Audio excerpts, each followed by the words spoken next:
World War I, the Great War, provided the men and women of the Australian Imperial Forces with a variety of confronting experiences on the Western Front.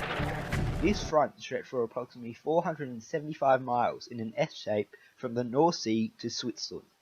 It fortified the significance of trench warfare and mechanized weaponry and highlighted the fact that despite their training, most young Australians were unprepared for the horrifying experience it provided.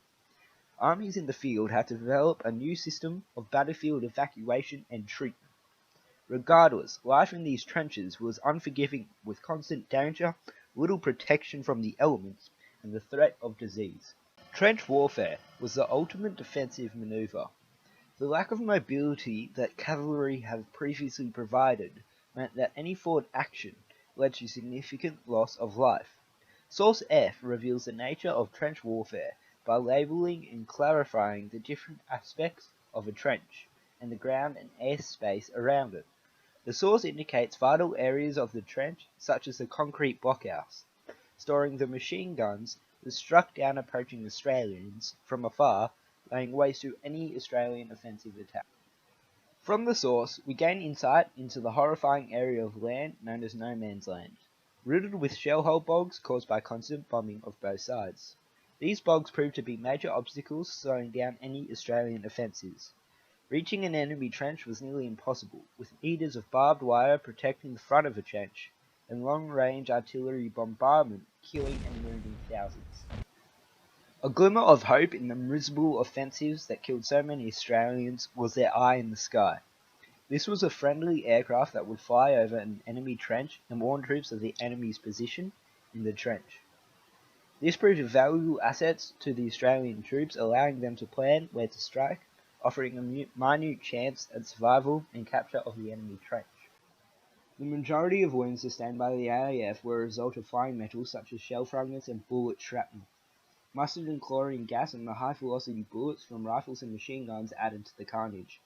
To deal with thousands of casualties, there were stretcher bearers of the Australian Army Medical Corps.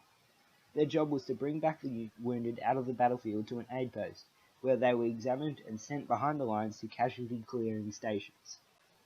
Source D is a detailed description that provides an insight into the experience of an Australian stretcher bearer, G.D. Mitchell. He explains how he was detailed to help two other stretcher bearers take a patient downhill. He recounts trying to fit through the sap, a deep, narrow trench. However, they couldn't fit, forcing them to climb on top of the sap and hence be targeted by the enemy. The officer recalls himself and another stretcher bearer losing their footing in the deep shell hole, causing all four bearers and the patient to fall. By the time they got the patient to the medics, it was too late. Officer Mitchell sat exhausted and slept beside a fellow soldier. When he woke at his neighbour and looked, he recounts seeing the familiar waxen colour of death.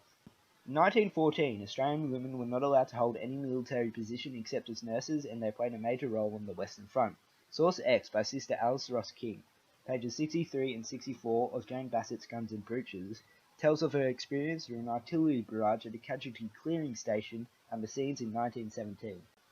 The source reveals the harsh experiences faced by nurses on the Western Front and the courage they displayed. Sister Ross King describes the deafening roar of the planes and artillery and her feelings of being the only living thing about. She recalls calling an orderly to help, but to her horror he had been blown to bits. She tells of body parts everywhere and limbs landing on patients' beds. Sister Alice Ross King was one of the 4 nurses awarded the Military Medal for her devotion and bravery under fire.